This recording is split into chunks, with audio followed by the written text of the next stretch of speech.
মাতৃভাষা অক্ষুণ্ণ রাখতে এভাবে হেসে খেলেই পাহাড়ি অঞ্চলের মানুষদের ভাষা শিক্ষা দিচ্ছেন এক যুবক। গ্রামে গ্রামে গিয়ে বিনা পারিশ্রমিকেই নিজের গোত্রের শিশু থেকে বৃদ্ধ সবাইকে পাঠদান করাচ্ছেন তিনি।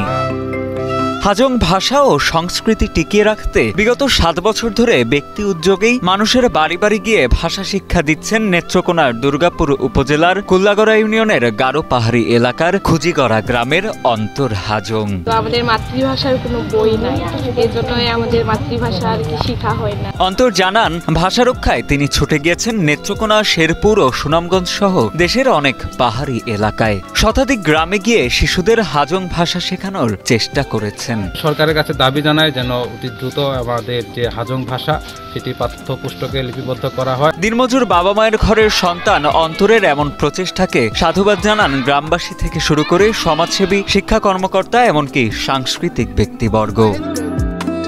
এদিকে হাজং ভাষা রক্ষায় অন্তর হাজংয়ের এমন প্রচেষ্টার বিষয়টি ঊর্ধ্বতন মহলকে অবগত করে তাকে সহযোগিতার আশ্বাস দেন দুর্গাপুর উপজেলা নির্বাহী কর্মকর্তা মোহাম্মদ নাভিদ রেজওয়ানুল কবির। আমরা উপজেলা প্রশাসনের পক্ষ থেকে উনাকে সার্বিক সহায়তা করতে প্রস্তুত আছি। উনার যে ধরনের সহযোগিতা প্রয়োজন আমরা ওনার সাথে যোগাযোগ করব।